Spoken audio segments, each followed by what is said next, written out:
The Jake Asman Show will begin shortly. Thanks to all these great Patreon members who help support the show. Get your super chats ready. Jake will be here in just a moment. If you love the New York Jets, this is the place to be.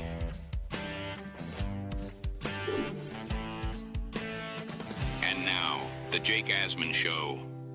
Garrett Wilson's future is going to be much discussed this offseason. ESPN has a new report on where things stand between Wilson and the Jets. We'll talk about that. Plus, we will announce the winners of ASMANIAC Raffle number 15. We have 5 items to be raffling away, so stay tuned for that later in the show. It's the Jake Asman Show, and guess what?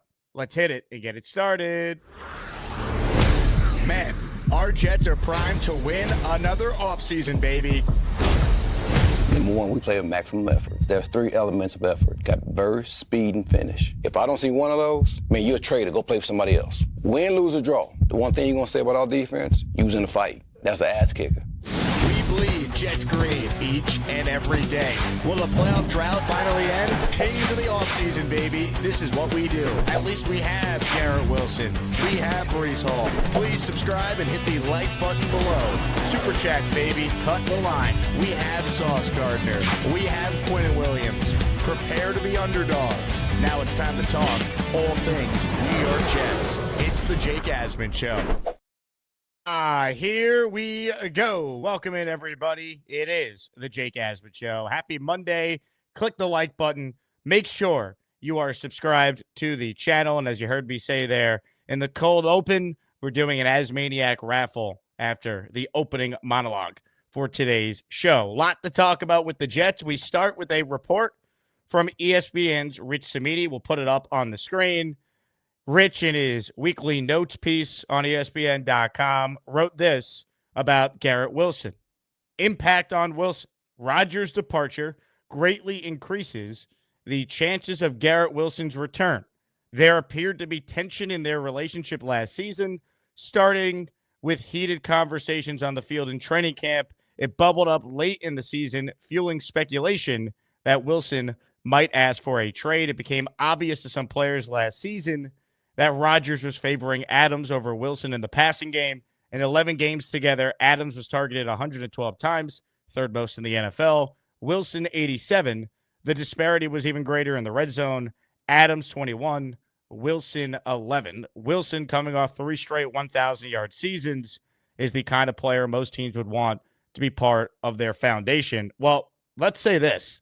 Every team should want Garrett Wilson to be a part of their foundation. If the Jets somehow do not extend Garrett Wilson, they're making a grave mistake because the money on wide receivers continues to only go up year over year. And you know what you have with Garrett Wilson. The guy has gone out there and has broken Jet records at the receiver spot through any player's first 3 years. No Jet has ever started their career with back-to-back 1,000-yard seasons. Garrett has now done it 3 years in a row. That alone is a very short list in Jet history of players at that position who have accomplished that feat. Garrett is a leader. He is a good guy. He is someone that you feel comfortable paying and not, going full Muhammad Wilkerson after they get paid. Garrett's the guy you got to keep. And once again, I've given my opinion on this, that I think a lot of the Garrett versus Aaron Rodgers stuff has been overblown. I think the frustration is not Rodgers versus Wilson. I think the frustration for Garrett is losing. I know Brian Costello of The Post agreed with me and echoed those comments when he joined us at Radio Row in New Orleans not that long ago. I think the issue for Garrett has been this guy won in high school. He won in college. He's not used to losing 3 years in a row. And it's not just losing, it's the way the Jets have lost, right? The double-digit seasons of losses, over 10 a year. That's, I think, the biggest issue for Garrett Wilson. Garrett Wilson wants to win. I don't think he's got this ego that he needs to put up these stats and that's all he cares about. I don't believe that. Some guys say that. I think Garrett Wilson's actually about that. So if Darren Muji wants to build some goodwill with the Jet fan base, that is, certainly down in the dumps right now. Signing Garrett Wilson long-term is a no-brainer. It's a no-brainer. Receiver has essentially become a premium position in the NFL.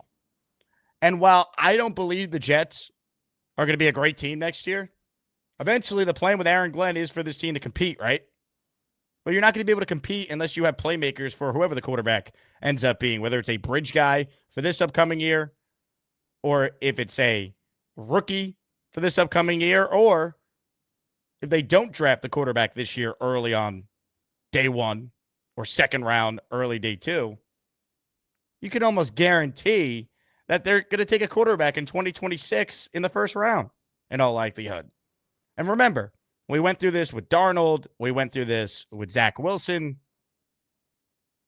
And once Mark Sanchez lost some of his receiving talent, we went through it with him. If you just use recent quarterbacks the Jets have drafted in the first round, we always say, well, it's tough to evaluate them if they don't have weapons, right? Well, how could you evaluate a quarterback if they don't have playmakers to help them? And that's true. So you need Garrett Wilson, whether Aaron Rodgers is the quarterback or not, because eventually you're going to try and find a young franchise signal caller. So the first order of business for Darren Muji now should be signing this guy long-term. Hopefully Aaron Glenn sits down with Garrett. They explain to him that he's valuable to this franchise, that regardless who the quarterback is, they want him a part of this. They want him to be a captain. But I don't buy if Aaron stayed, that means that Garrett would have requested a trade. And even if that were true, right? Even if that were to be true, the reality is this: Garrett Wilson doesn't have any leverage. He doesn't. He's under contract for 2 more years, right? They're going to pick up his 5th-year option. So he could request a trade, but why would the Jets trade him? And I'm not even entertaining the idea of trading Garrett Wilson. To me, it's a non-starter. The only way you trade Garrett, or you even consider it, is if you're getting at least 2 first-round picks. And even then, you got to think, is it really worth it when you're going to need to find someone as good as Garrett Wilson to ever win anyway? Look at the NFL, man. The best teams in the league have true number 1 receivers. So I'm not trading Garrett Wilson. No way. It's different when you're going to get 2 first-round picks for a box safety who's more of a liability in pass coverage than Ryan Gosling was, and remember the Titans. That was Jamal Adams. That was a no-brainer. Played safety. You trade him. 2 ones and a third. You do it. Garrett Wilson is a number 1 wide receiver. There's very few of those that exist in the league. And right now, if you look at the Jets wide receiver room, all they have is Garrett Wilson. It's going to be paramount for Darren Muji to rebuild this wide receiver room this offseason. Right now, you have Garrett Wilson, and then who? Lazard's not going to be here. We know Devontae's gone. Who's the guy you have in that room next to Garrett Wilson right now? You don't have a number 2 wide receiver. You're going to tell me it's Malachi Corley, who couldn't even get on the field? I mean, you hope Corley could develop into something. You traded up to take him at the beginning of the 3rd round. That was such a big problem with Joe Douglas. Well, he found some guys in the later rounds on defense. The Jets never found enough quality players on offense on day 3 of the draft, day 2 of the draft. They tried it with Denzel Mims. They tried it with Elijah Moore. They used a 3rd-round pick on Jeremy Ruckert. Think about all the skill guys the Jets have tried to nail on day 2 or day 3, and they've gotten it so wrong. There's others, but I don't want to paint everyone this morning. So Garrett's a no-brainer that you extend. And then you got to build out this wide receiver room. In this Cimini piece, by the way, Tim Patrick was a name that was mentioned because of his connection, obviously, to Aaron Glenn. I mean, Tim Patrick, I guess, is a fine number 3 maybe, but you're not going to feel great about that. Hopefully the Jets can maybe make a shrewd trade for a receiver or signing. And hopefully, as I've been begging for years now, this offensive coaching staff coming in recognizes that the second best receiver on this team is the running back, Breece Hall. The Jets never used Breece Hall like they should the last couple of years. He should be used the same way Christian McCaffrey is utilized by the Niners. He's that type of player. There should be several plays a game that are designed for Breece Hall. Not that he's just a check down option that you just give it to when the play developing downfield is not there, but actual designed plays for Breece Hall as a receiver. And what was so frustrating was, as someone who went to a lot of training camp practices this summer, they lined Breece up as a receiver a lot. And it felt like they were going to use him in that role. And then they never did it once the game started. Like, other than the play against the Titans in week 2, when Rodgers threw a great ball and Breece made that great catch, like a wide receiver going up and catching it in the end zone for a touchdown. Did the Jets ever throw to Breece Hall in like a designed pass pattern? So that's a big part of this next offensive staff as well. And obviously, look, to be fair, Breece Hall had some drops this past year. So everyone wants to blame Aaron Rodgers for everything. I thought Ian O'Connor, who I had on ESPN Radio Friday night, made this point, and he's spot on. A lot of other players failed the Jets, and they're keeping their jobs while Rodgers is essentially being fired from his. And Garrett and Breece got to take that next step now as not just leaders in the team, but, Garrett had that brutal drop against the Steelers that changed that game, right? Essentially led to a pick six. It was a pick six. Devontae tackled him at the 1 yard line. The game was over after that. So, we'll see what Muji does with the wide receiver room. But if you want to build up some goodwill immediately, extend Garrett Wilson long term. I mean, we know Lazard's gone. We know Xavier Gibson's not a real option. Corley's not anything you can count on. Who are the Jets going to add? They probably need to sign 2 wide receivers in free agency.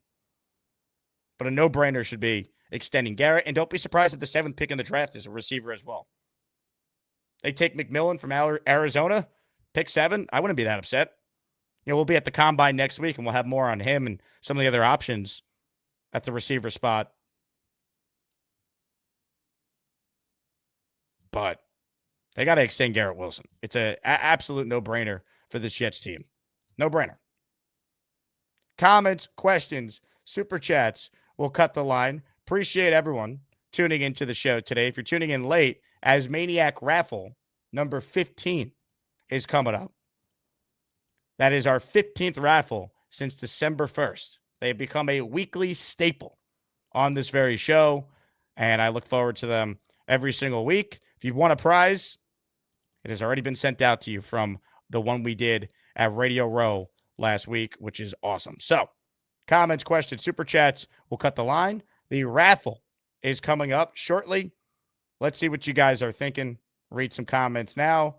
Cuddy starts us off. He says, I also believe keeping the wide receivers coach was for Wilson. Yeah, the Jets did retain, good point, their wide receiver coach, Sean Jefferson. So, obviously, Garrett Wilson is on board with that because there were a lot of stuff that came out that they were very close this year. So, that's true.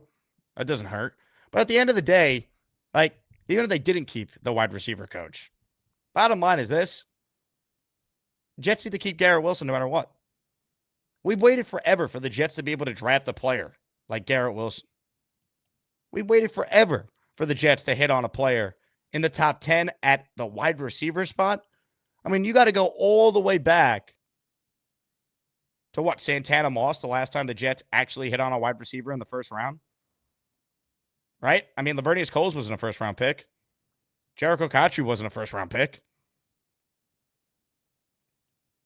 I mean, Brandon Marshall had an amazing 2015, friend of the show, but he obviously joined the Jets at the end of his career, and it was a one-off. He only played for the Jets for 2 total years. The Jets in their history their recent history don't have a great deal of success at the wide receiver spot. They don't. So you finally hit on one, you got to keep him. Garrett Wilson's a guy you don't let go. Period. End of story. It'd be very hard pressed for me to receive an offer where I'd want to trade him. Connor Long's going to try and make me an offer. Would you trade Garrett for 2 1s and a 2? See, that at least gets me thinking. I guess it depends on the team. If it's Kansas City, I don't think I'm making that deal. They're going to be picking in the low 30s basically every year. Depends on the team. The Chargers make that offer, you think about it, I'm sure. But even then, I don't know if it's an automatic yes. I think the Jets might be forced to take it at that point because if they don't go quarterback this year, you have now the ammunition to trade up next year, but you're just prolonging this rebuild. Didn't have to be that way. John B. with a super chat and Asmaniac won up 10 months. St. John's basketball, baby. Rick Pitino, the GOAT, what a difference coaching can make. Damn right. Hey, shout out to the Johnnies. I was supposed to go to the game yesterday, but I had to switch shifts with someone on Mad Dog Sports Radio on Sirius, so I didn't get a chance to make it, but I'm looking forward to the Big East tournament coming up. And go St. John's. Sebastian writes in, do we have Higgins money? I mean, could they make it work? Sure. Do I think the Jets are going to try and sign T. Higgins? No. I don't see it. I'd be very surprised. Would I take T. Higgins on the Jets? I would. But I don't think that's going to happen. I think we're looking at the lesser tier type of wide receiver. The names aren't very exciting if you go look at the list. 3MC writes in, Jake is so emotional, judging a current franchise for past mistakes. Okay, some of you are so delusional in the comments. It's like out of control. And it's mostly the people who aren't watching live with the exception of this bozo. But saying I'm emotional for referencing Joe Douglas's failures at not being able to hit on skill position players outside of round one is not me judging the franchise or being emotional. It's saying, hey, this is part of the reason why Joe Douglas's tenure ultimately didn't work, why he was 30-64 as a general manager. And if the Jets are going to turn things around, Darren Muji has to hit on some players on day 2 and day 3 that are skill position players. That's all I'm saying, 3MC. But obviously, you were too big of a moron to understand anything that comes out of my mouth. And for that, we do this, you bum. What an idiot! Oh, what a loser! Good. Apparently, I'm too emotional if I reference mistakes that Joe Douglas made drafting. I mean, come on, man.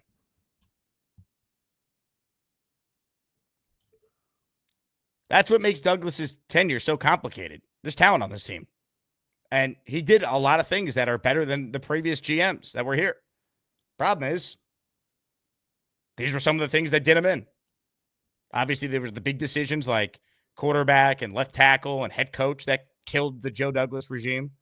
But there's also the inability for the Jets to draft and develop guys that turned into long-term starters that were taken in the 2nd, 3rd, 4th, 5th round. That's what the good teams do. That's what we're talking about.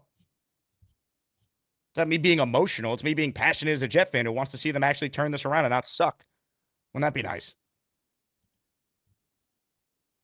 Comments, questions, super chats, cut the line. We get to your calls coming up, plus the ASMANIAC Raffle in just a bit. But right now, it's time to pause so I can tell you about today's sponsor, The Perfect Jean. Trust me, you'll never go back to your Levi's after you try these. The Perfect Jean is known for its unique denim fabric that stretches for comfort when you're on the go. I want to feel comfortable in my jeans. The Perfect Jean provides a size for everyone. You can literally choose the color, style, and size. It doesn't get any easier than buying these jeans. Do yourself a favor and stop wasting money on jeans that you'll stop wearing after one wash. Get the Perfect Jean.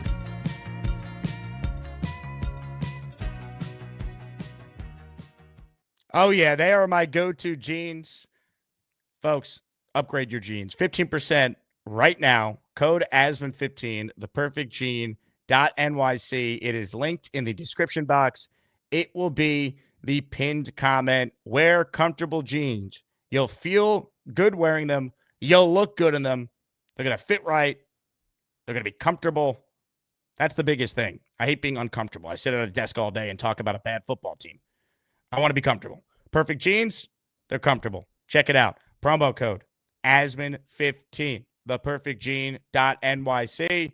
You'll save 15%, support our sponsor, and they'll take good care of you and upgrade your wardrobe, baby. Everyone can use a new pair of jeans. Some of you probably haven't bought jeans in a decade. Some of you probably haven't bought jeans since the Jets last made the playoffs. In fact, if you probably want to see this team in the playoffs, you might need to buy new jeans. Those are the rules. Perfectjean.nyc. Promo code ASMAN15. Comments, questions, super chats. They cut the line. We have a super chat from Indy Jets who says, Keyshawn was the number 1 pick for us and was traded for 2 first-round picks 4 years later. Not saying we should trade Wilson, but maybe consider it. I mean, I get it, but Keyshawn was a malcontent. He was a diva. Obviously a very good Jet. But Keyshawn was not Garrett from a personality standpoint. I don't think Garrett Wilson's a diva. I think Garrett Wilson's all about the team. I truly believe that. Adam with a super chat. Could Lazard stay as the number 3 with a pay cut? I doubt he'd get his current salary on the open market. I don't want him back.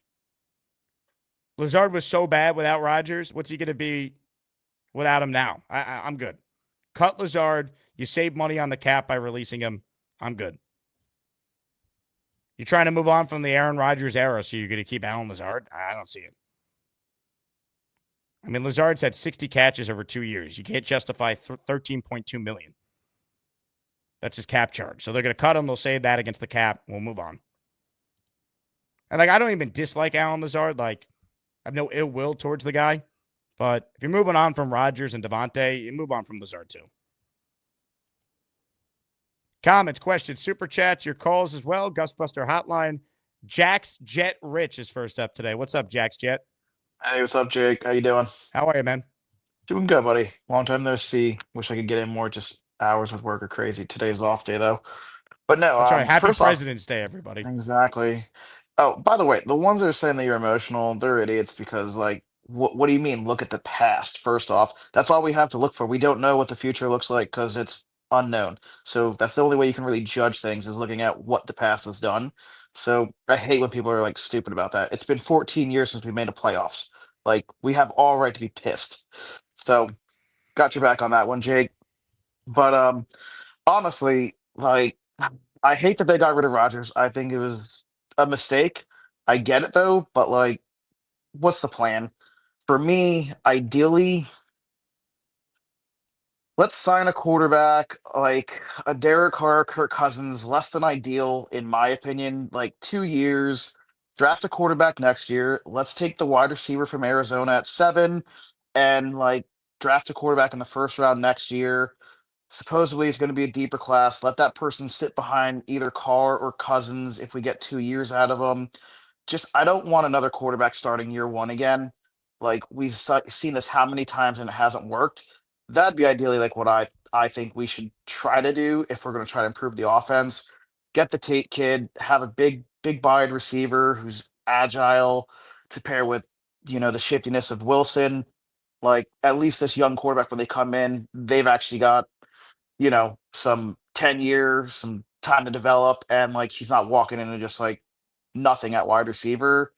I don't mind Tim Patrick, but like you said, as a number 3, and God forbid Corley actually can maybe develop into a number 3, that'd be nice too. But I don't know. That's just my thoughts on it. Yeah, look, I'm not big on Cousins, Jack. I appreciate the call, man. Thanks for the nice words. I don't believe Kirk Cousins has a lot left. I don't. I understand to be another year off the Achilles. He's never been an athletic quarterback to begin with. The Achilles injury, unlike Rodgers, was on his plant leg. I'm very skeptical of Kirk Cousins. I'm good on him. I'd rather Derek Carr, to be honest. Younger. Take my chance with him. I don't know. I think Carr's a little better than Cousins. The options aren't great. Let's call it for what it is. Justin Fields is the only one with legit upside because of his age. I don't want Daniel Jones. I know people have floated him out there. I think he needs to get away from the New York market. Darnold's not coming back here. I just think Fields is going to have a lot of options because he's young. People will pay him more. Are the Jets going to invest a lot of money when they already have Tyrod for nothing? They're probably going to take someone on day 2 in the draft if they don't trade up for Dart at the end of round 1. I don't know. Dixon writes in, people want to trade Wilson. What if we don't hit? Yeah, I mean, it's easy to say trade him, get picks, but then you got to hit on those picks, which is easier said than done. I'm not trading Garrett Wilson. Garrett Wilson's a guy you build around. He could be this franchise's Mike Evans. Mike Evans stuck it out, eventually won. Hopefully Garrett could have a similar path. Hopefully it doesn't take Garrett as long to reach the playoffs as it did Mike Evans. Sebastian with a super chat. Rodgers out. Who's your realistic number 1? I think you start with Tyrod. He's on the roster. If you're projecting who's likely to be the week 1 starter, start with the guy who has experience starting, who's on the team. They will add a veteran. The question is, who's that veteran? Frank P. responding to that last caller says, please stop with Cousins. Did you watch him last year? I unfortunately, I did. Fiore with a $10 super chat. Breer article today basically said Jets moved on from Rodgers because they knew they aren't fitting his timeline to win now. This means rebuild coming. We will need to have some patience, hope for a plan. Rebuilding since 1969. Jet football, baby. Yeah. To me, it's a retool, Paul, not a rebuild. I get it. We get into this like game of semantics, but I interpreted reading that story from Albert Breer more like the Jets aren't going to be like all in with 1-year deals for veterans to try and go for it. Like that's how I interpreted it, which makes sense. I mean, you tried it. It didn't work. If Rodgers was here, it wasn't to be all in to win a Super Bowl. It was he's our best option. He's a bridge quarterback. We're going to try and copy what Phillip Rivers did his last year in the NFL with the Colts when he won 11 games, made the playoffs. Nick Shine has gifted a membership. Now, it's worth noting, all memberships going forward go towards our 16th ASMANIAC Raffle, which features a grand prize of a signed Sauce Gardner jersey. Prize number 2, a signed Nick Mangold jersey.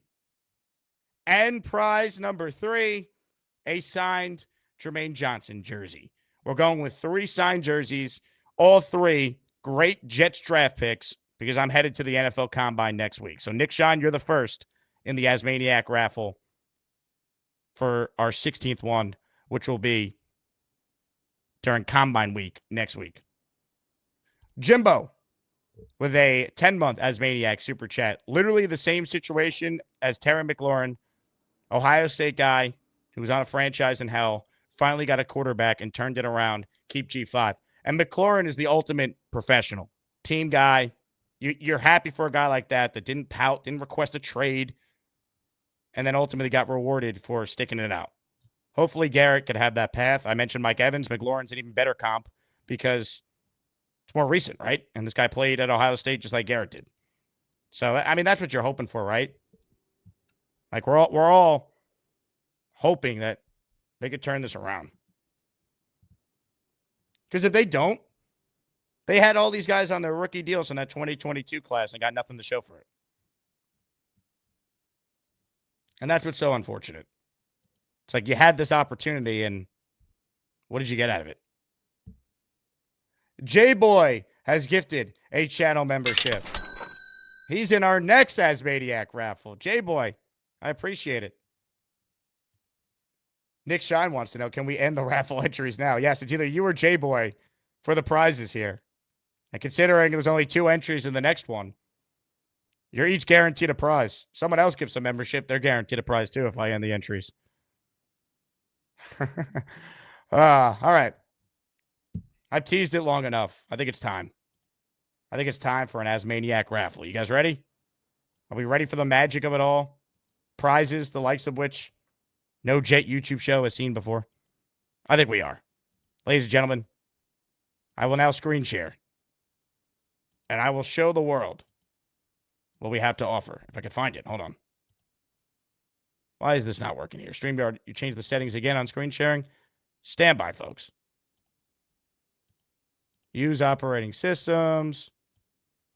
Come on. Come on, baby. Work. Hold on. Yes, screen. Boom. No, window. Share this window. Beautiful. All right. It is time for a raffle. All the names are entered here. 452 of you are entered here. The names were automatically shuffled by the website I use, wheelofnames.com. So without further ado, it's time to spin the wheel. It's the ASMANIAC Membership Raffle. For every membership gifted, you receive 1 ticket entered in the raffle to win epic prizes. Here we go. Prize number 1 is a signed Hall of Fame helmet by Jet legend Curtis Martin. And the winner is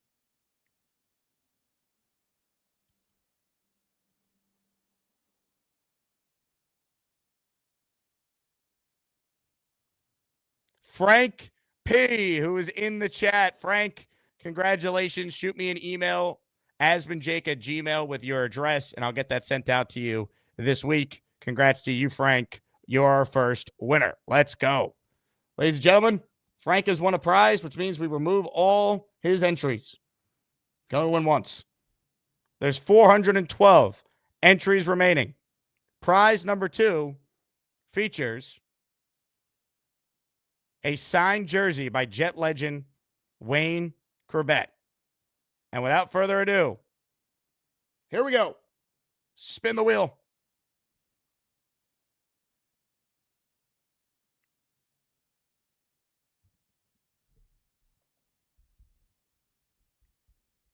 The winner, Omari, is coming away with a Wayne Corbett jersey. Omari, congrats to you.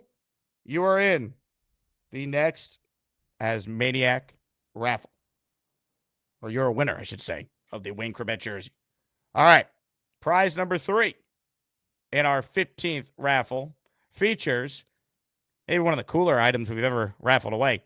Signed helmet by Jet legend, Pro Football Hall of Famer. It's fitting we're doing a video about Garrett Wilson as we talk about his greatness with the Jets. The best receiver in Jet history is the guy in the Hall of Fame, Don Maynard. Maybe Garrett will be there one day too with the Jets. But right now it's time to figure out who's going to win this Maynard signed helmet. And the winner is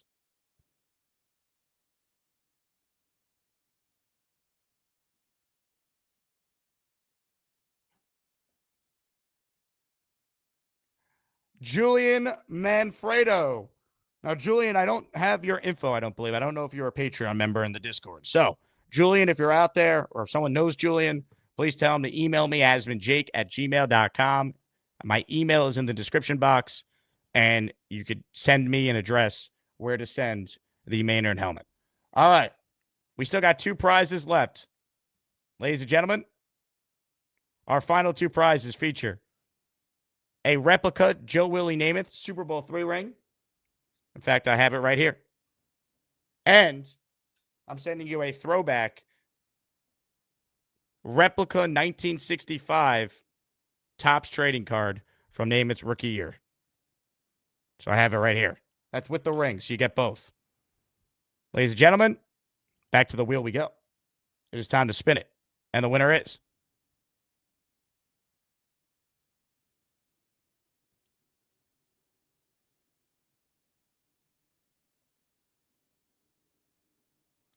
Austrian Jet fan. I'm going to have to send somebody to Austria. How's that going to work? We'll figure that one out. Austria Jet fan winning the ring. Ladies and gentlemen, one last prize. It features a signed trading card by Jets head coach Aaron Glenn. In fact, I have the card right here.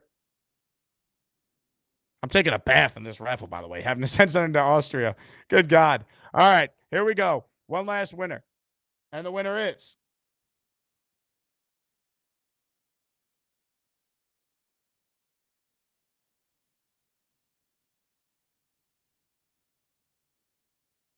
South Philly. South Philly's a longtime listener. I'm glad he won his first ever prize in an ASMANIAC raffle. All right, South Philly, congrats to you. Congrats to all our winners. So to recap, the signed helmet by Curtis Martin is going to listener Frank P. The signed Wayne Corbett jersey is going to Omari. The signed Don Maynard helmet is to Julian Manfredo. The replica Joe Willie Super Bowl ring is Austrian Jet fan. And the signed Aaron Glenn card is going to South Philly. Here's the Glenn card right here for Philly. Ladies and gentlemen, winners of ASMANIAC Raffle number 15. And now, guess what? We move right on to Raffle 16, which features a top 3 prize of a signed Sauce jersey, a signed Mangold jersey, and a signed Jermaine jersey. All 3 will be raffled away as part of our next ASMANIAC Raffle. You gift the channel membership, you're in. $20 super chat will get you 5 raffle entries. All right, let's get to more of your calls now. Appreciate everyone. South Philly's in the chat.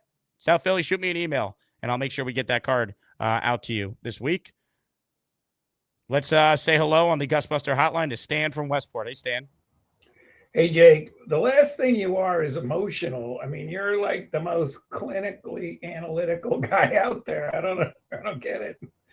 But I try. anyway. I mean, I'm passionate, but I'm not, I think bringing up that's a difference, failed though. Jet mistakes is fair game when we're talking about how to maybe not make the same mistake again. 100%. I'm having a discussion with Kyle in the private chat about, the draft. First off, I think if you think about where the Jets are, you're 100% right. You got to use the running backs much more. And I think with the quarterback uncertainty, whoever it is, because you're not going to get, Patrick Mahomes, is your short passing game is going to become more and more important. In other words, the flares, the screens, the tight end use much more. It's going to be more a controlled game if you think about it. I think there'll be less downfield throws. But as far as Wilson goes, the guy's had 3 1,000-yard seasons on a horrible team consecutively. Of course you have to keep Garrett Wilson. I mean, it's a no-brainer. But as far as the draft goes, and I'm speaking with Kyle, and he's very knowledgeable, respect his opinions. This kid from Penn State, Warren, looks like a highly rated guy at number 7. I think one of the 2 offensive linemen, either Banks or Campbell, may be available at 7, only because it seems like quarterback happy, like everybody's chasing the QBs. They might put 3 or 4 guys in the top 7. You know what I'm saying? So you may be able to get one of those 2 generational type linemen. But if you throw that in with Fashiono, I mean, look, if either Banks or Campbell are available at 7, the Jets have to take one of those 2 guys. There's no question. Those guys are stud OL all-pro type career dudes, and that's it. Otherwise, I like Warren because, again, if you can elevate to a generational tight end as well, that's great. And I still advocate for going after the kid from Ohio State at QB and maybe the 2nd or 3rd round for the Jets, because I think he was the best BCS guy for sure. Out of the 4 guys in the final 4 BCS, he did the best. Will Howard, you know what I mean? So that's how I see this shaping up. But you gotta keep Wilson. And I think the only rub with Wilson became the Devontae Rodgers paradigm, right? That was weird. Yeah, look, I think at the end of the day, to your point on the draft stand, if they take an offensive lineman that high, I don't love it because, I just think you got to be able to find starting offensive linemen day 2, day 3, when you've already invested 1st-round pick at left tackle, you have a 1st-round pick at guard, high 2nd-round pick at center. But you can't go wrong with that pick. It's better than taking a safety that high. It's a premium position at least. So it's not my preference. I'd rather them take a defensive tackle or an edge, even a wide receiver. But if the best player on their board happens to be one of the tackles that's there, you consider it at least. I think ideally you trade out, honestly. I like Warren, but I don't like it at 7. It's like the Bowers debate all over again. If you could do it while moving down a little bit, I'm in. Jay Luby writes in, Jake, do the Jets have a chance to get Abdul Carter in the 1st round? Carter could be gone by pick 1, so I don't think so. Probably not. I'd be shocked if he's there at 7. If he's there at 7, run the card in. I don't think that's happening. Great super chat from Nick Shine. Here's to hoping shipping to Austria costs less than the Media Row Wi-Fi. God, you ain't wrong. What will cost more, the NFL's price for Wi-Fi at Radio Row in New Orleans, $1,100, or shipping a Super Bowl III ring to Austria? I don't know. The Break Studio says, I keep hearing a lot of talk of the Jets trading up the top 5 in the draft to try and get Shador. I mean, you're hearing a lot of talk. It's speculative, though. It's not, hey, they're doing it. They should consider it. They need a quarterback. If they like one of the quarterbacks, it's on the table. Now, I'll warn everyone, it takes 2 to tango. We all say, trade this, trade that. Easier said than done. Alec K is up next. Hey, Alec. Hey, Jake. Want to call in. I was curious because, all the talk of Garrett Wilson, all the conversation we've had about Aaron Rodgers in the last, months or so. Does this change your perspective on where you said the Jets needed to bring back Rodgers 100% this year? No, if possible. I still want him back. Once again, I said at the top, I don't know if you saw it. I believe the wasn't. Rodgers-Wilson stuff is overblown. I think it's frustration of not winning. I don't think it's, So- I can't win with Aaron. I mean, Garrett had a career year this season with Aaron throwing in the ball. So if it did come out that was in fact true, would that not change your stance? Would you not choose Garrett Wilson over an Aaron Rodgers? Yeah, but it would have never come down to, hey, it's either you have Garrett or you have Rodgers. It wouldn't. Like Garrett could request a trade. I'm not trading him. Right. I mean, we don't want to trade him, but at you don't that have to trade point, him. Why would you trade him? You're the GM of the Jets. Garrett comes to you and says, I want to be traded. Okay. And realistically, you don't keep somebody hostage on a team no matter what. It's not good. He's paid image. millions of dollars. Keep him Sure. hostage. It is in fact keeping somebody hostage if you're not improving the roster. No, it's you're not listening to them at all, and they're requesting certain things and you're not doing anything about it. Now, as a top wide receiver that anybody would want to be a fundamental core piece of their wide receiver room, if he's telling you that this 41-year-old quarterback is not worth keeping, and you're building an offense around him, not the young pieces that are going to be here for years coming, I don't want to be here. I would tell Garrett Wilson, you're a player. Let us run the franchise. We're the front office. That's what I would say if I was the GM. I mean, I see where you're standing there, but I just think that's. What do you mean that's where tough. I'm standing there? It's not tough. That's called how to run your organization, not letting the players control it. It would be players controlling the organization if Garrett, as like a rookie, had come in and had been told, hey, we're going to do this, and he's pissed off after day one. Sure. But we're at the point where we're talking 3 years, 1,000 yards plus with terrible quarterback play, and he's still willing to stay here now. But he's telling you if going forward you keep Aaron Rodgers, I don't see how I stay here because you're going to build an offense for him, not for me in the future. Okay, so here's what I'm going to say to you, Mr. Garrett Wilson. You're under contract for 2 more years. After that, you're free to be a free agent. Unless we put the franchise tag on you. So then we actually have control over you for at least 3 more years. And if I really want to be a dick, I could use it again after that. So it's 4 more years. I don't think that builds us any rapport as a team when we are viewed as a bottom tier franchise. I don't know how that. Do you think Aaron Glenn, based on what you've seen from Aaron Glenn, do you think Aaron Glenn's going to cave to a player coming in who's not even in the league for longer than 3 years? He's on his rookie contract. Cave and then jettison that player at the first sign of him asking out. That's not how this works. No, I'm not advocating for trading Garrett Wilson. I don't think you trade Garrett Wilson under any circumstances. I'm saying if he's saying it's me or Rodgers, you absolutely say goodbye to Rodgers. Well, you don't even think about that. Yeah, obviously in this hypothetical scenario that's not true and doesn't exist. If it's I can only have Aaron as my quarterback at age 41 or Garrett Wilson who's 25 years old, you're going to pick Garrett, but it's not one or the other. That's my point to you. This is a made-up scenario you're concocting here. Well, I don't think I'm concocting it. We're getting reporting about it. So I don't know if you're getting reporting that Garrett Wilson has been frustrated. Not that he's going to request a trade and it's specific to, if Rodgers is here, he's gone. Because guess what? He could request a trade. And if I'm the Jets, I sit there and say, you're under contract for 2 more years. We're not trading you. Done. Yeah, no, absolutely. Like I said, I'm not trading Garrett Wilson under any circumstance. But when you look at it as across the whole thing, you need to keep players, 1, feeling like this is a destination for them to come land, and 2, there's a reason to be here. And the reason to be here is Garrett Wilson. I know he had a bad year, but like Sauce Gardner, Jermaine Johnson, like these young core pieces that with the right coaching and the right other talent around them, they're going to thrive. Right. So you tell Garrett Wilson, hey, here's our plan for you. This is what we're doing. We plan on winning. That's how you sell him on it. He's under contract. He has no choice. He could buy in or not, but I'm not sitting here and trading Garrett Wilson. You know what I mean? Like if he doesn't believe in the plan, that's fine. He should never leave the team. No, he should be a Jet for life. We should give him as whatever it takes to sign him as a wide receiver 1, because he's great. He's an incredible wide receiver who gives us a reason to believe that our skill position could take us down a playoff whatever the word is I'm looking for, a playoff run.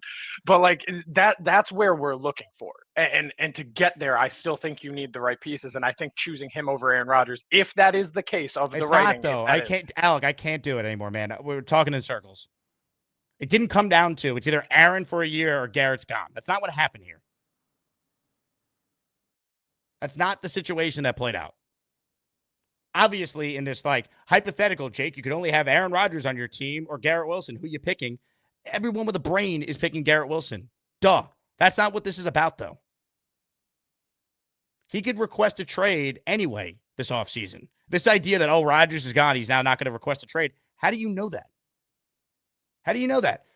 Because for all you saying, oh, there's a report out there. There was also a report out there that Garrett was frustrated with all the changes at quarterback. So which is it?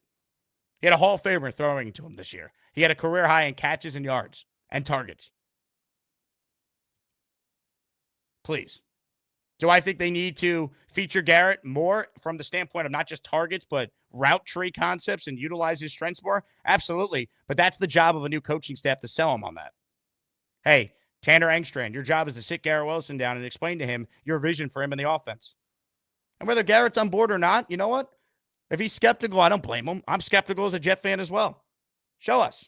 Let's win games.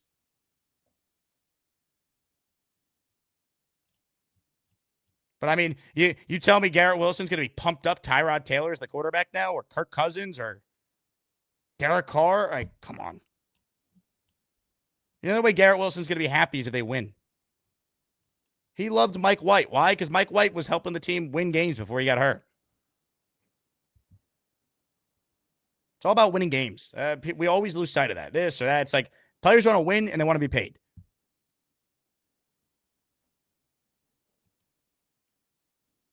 Comments, questions, super chats, cut the line. If you missed it, we announced the winners of our 15th raffle earlier on in the show. Congrats to Frank P., Omari, Julian Manfredo, Austria Jet fan, and South Philly. Our next raffle is officially underway. Gift memberships to be entered. Sauce signed jersey, Mangold signed jersey, Jermaine signed jersey. All three of these jerseys come with a certificate of authentication. So you know it's the real deal. More of your calls now. Kyle's next. Hey, Kyle. What's going on, Jake? Yeah, that was a good discussion with Stan. He's a gentleman in the private chat. I think that we're missing something here. Like the whole thing with this reporting is that there's a lot of speculation that comes along with the reporting of the frustration, speculation about a trade and stuff. I don't think he's actually come out and said, I want to be traded at any point. In fact, he has said the opposite. Yeah. So people can speculate all they want. Your points about him being under contract, that all that stuff is well taken. That said, with the last caller, we all want Garrett to be a Jet for life. In a perfect scenario, that will be the case. But if, as one of the super chatters earlier came in with an offer with 2 firsts and a second, you have to consider that depending on who the team is and where they sit in a particular draft in a particular year. Like you might not take that deal from the Chiefs this year if they're at the end of the first round, but some of these other teams that were struggling to make the playoffs, you might have to consider it. This is all team building. This is all stuff like, and the stuff that you were saying about, a tight end. I love Warren too, but at 7, it might be a little bit rich. If you had 4 or 5 guys that you had rated similarly on your board that were available to you there, and you had someone who was trying to come up 3 or 4 spots, then you go back, right? And you say, okay, I will take someone from this group, and these are all positions and needs. These are all guys we have rated similarly. We pick up extra picks, and then we move on with our lives. That's how the draft works. And especially with this new regime coming in, we can't get married to these players that we didn't win with. If they see an opportunity to improve the team short and long term because of a wow deal, some of the guys that we've gotten attached to, and we saw this when Parcells came in, they're going to go. And there's not much we're going to be able to do about it. And there's not much we should want to do about it. In the long run, it might be for the best to reset the clock on a guy like Brees, who's on the last year of his contract, if we get wowed for a deal for Sauce. That does not mean I want to trade Sauce or Brees. I want to win with those guys, but we'll see what's out there, and we have to keep an open mind because we haven't won with these guys. It depends on the direction they want to go and how they view the value on certain positions, like Reese because he's a running back. And also, what Stan was saying is, he's valuing Warren a lot, and the Jets might feel that way too, because if 12 personnel is really coming in, and our tight end room is, quite frankly, for shit, then maybe we're going to need tight ends this early. Thanks for your time, Jake. Hey, before you go, Kyle, I want to bring something to your attention here. Sure. All right. We have what people in the chat are calling Zippergate. Your wired microphone, it rubs against your zipper, or I guess in this case, maybe it's your shirt. Mm-hmm. And it's hard to sometimes hear you because it goes kind of like in and out, very scratchy because of it. And you have no idea it's happening. I wonder have you ever watched back your calls? Rare occasion, but now I'm super self-conscious. I'll be aware of it for going forward. So now you sound perfect. Sometimes it's a zipper. Today was your shirt. So they're calling it Zippergate in the chat. Okay. Well, I can't see the chat as well. I like to keep up my eye on the private chat when I'm in the green room, but I'll take note of it for going forward. Thank you, chat. There you go. Ladies and gentlemen, the great Kyle Clifton, a legend. He doesn't watch back his calls like some of our callers do, because Kyle's calls are flawless. A guy like Beastbreaker likes to study the tape. Everyone prepares differently for the show. South Philly, who won a raffle prize. South Philly, you won the AG autograph trading card. It's going to come with a display for you to put it on that I'll send with it right here. And South Philly is paying it forward. He just gifted 5 channel memberships, which is 5 raffle entries. James Crow, Jem Y, Matt Lowe, Sean MD, and Alexander Hill all receiving channel memberships that were gifted by South Philly. Appreciate you, South Philly. Thank you very much. More of your calls right now, ladies and gentlemen. We say hello to a guy who, depending on the time of day, he's either fiercely pumped up or down in the dumps. We'll find out.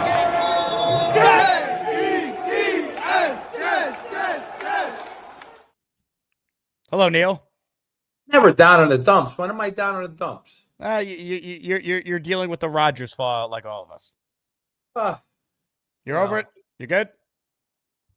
I'm not good, but I'm over it. I just saw. Well, who's that guy? Talk 24 again. What's his name? The guy with the glasses. Ryan. I don't listen to him, but I see a headline: top 20 quarterbacks that are going to go on the Jets on YouTube. I said, let me look at this list of what he put together. Oh God, it's just like. They're not good. They're not. It's a list. They're available he for a mentioned reason. some quarterback. Hendon Hooker because of Detroit's connection, but he looks like string bean arms. He doesn't look like he's any kind of professional quarterback. The Eagles backup. The Eagles have a backup guy that looks pretty good. That had a couple touchdowns when he was in for Hurts, and he liked him better than some of the other draft picks. Look, I don't want to draft a quarterback, especially this year. We can't hit on a quarterback when the quarterback class is stacked. How the hell are we going to hit on one when they suck? So I'm not up for that. By the way, nice St. John's hat. That's my alma mater, and I was there when they were great, with Luke. My teams, I graduated 83. Wow, you were there for the Final Four run. Oh, my God. It was incredible to be a St. John's student during those times, with Louis Carnesecca. I told you the story when I ran into him out in East Moriches not too long, right about 3 months before he died. Yeah. I told you.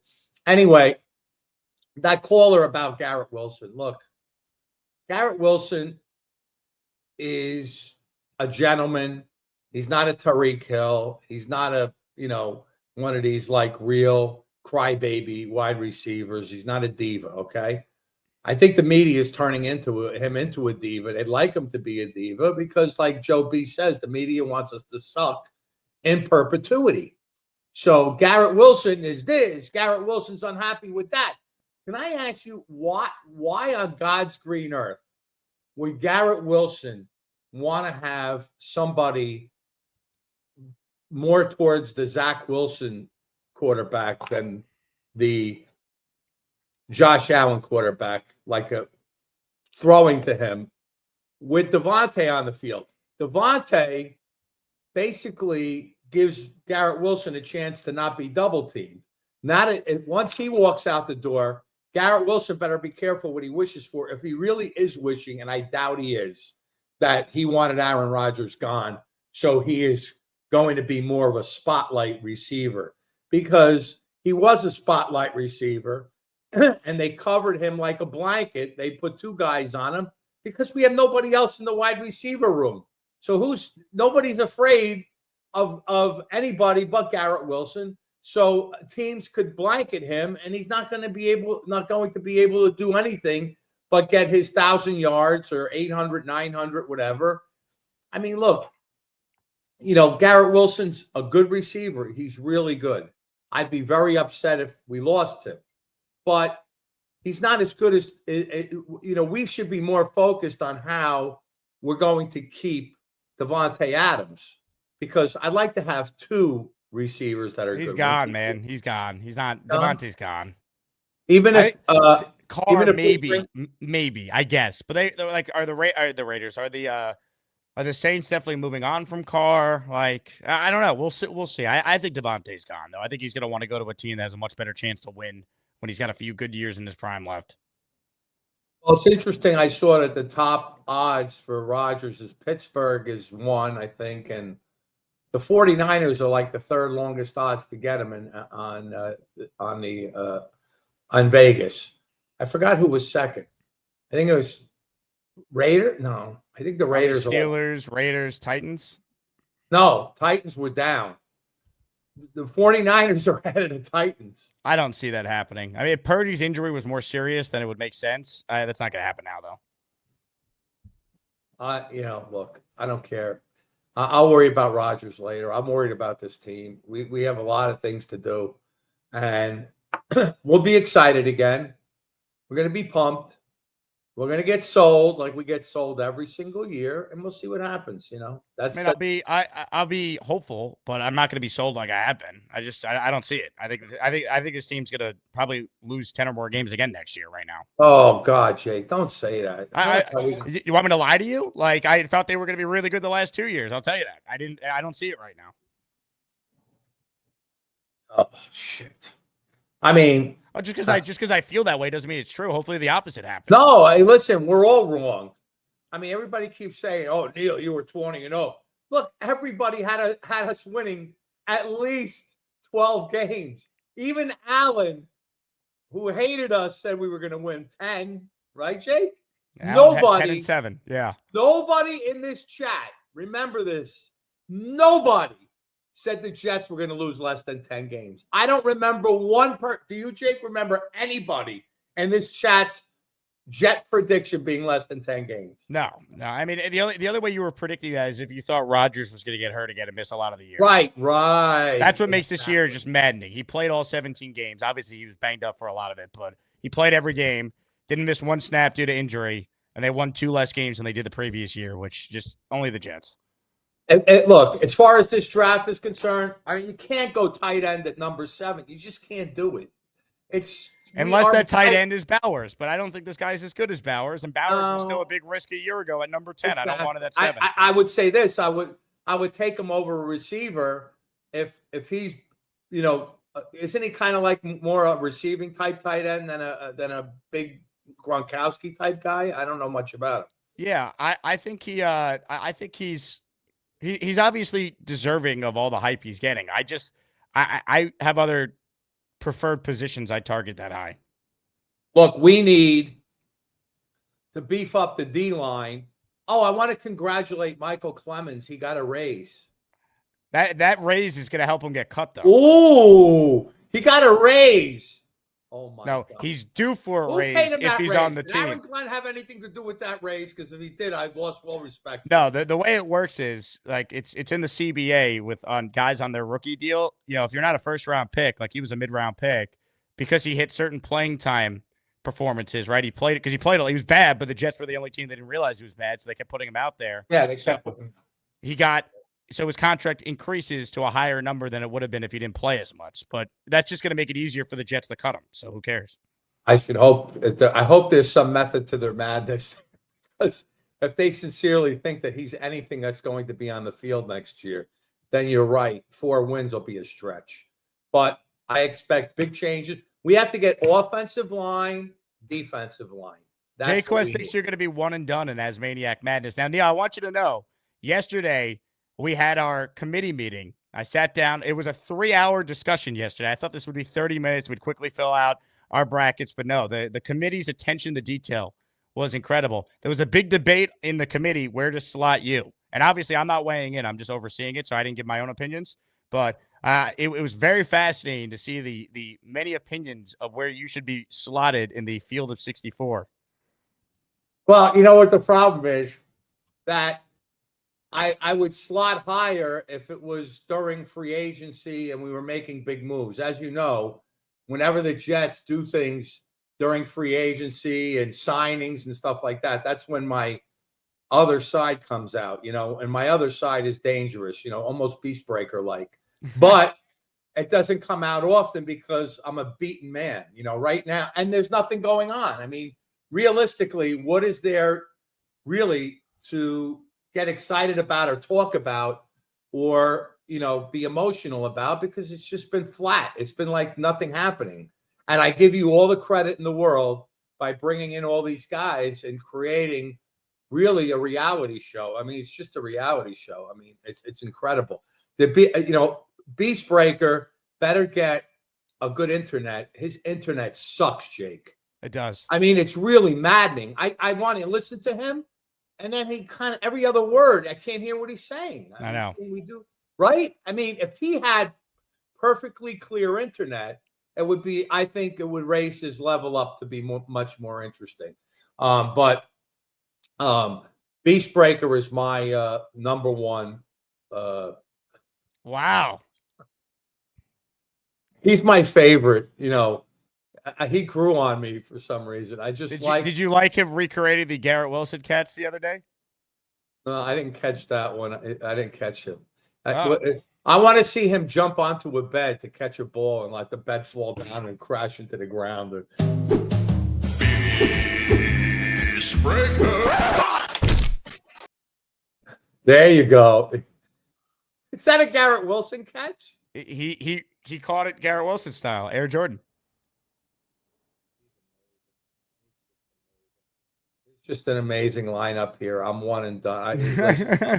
It's not going to ruin my, I'm more interested in maintaining my number one shoe salesman status and things of real importance. That's right. Once we get past the combine here, we have to set a date for the shoe challenge number 2. You will, Jake, you must admit, come game day, when the game is there and I'm either in the tailgate or on pre-gaming or in my seat, you really didn't get to see me in my seat in action because we only got the pre-game and 4 snaps to get excited. And then it was, oh my God, Jake, we will never forget that time together. And it's going to be all the better when we finally walk down Broadway together. We'll be together on Broadway. You better be together with me on Broadway. Me, you, your dad, Fireman Ed, Beningo. It's going to happen. Well, think about this, Theo. Very few people I could say were a part of one of the best and also worst moments of my life. Right? Like the Rodgers coming out with the flag, and then 10 minutes later, him going down.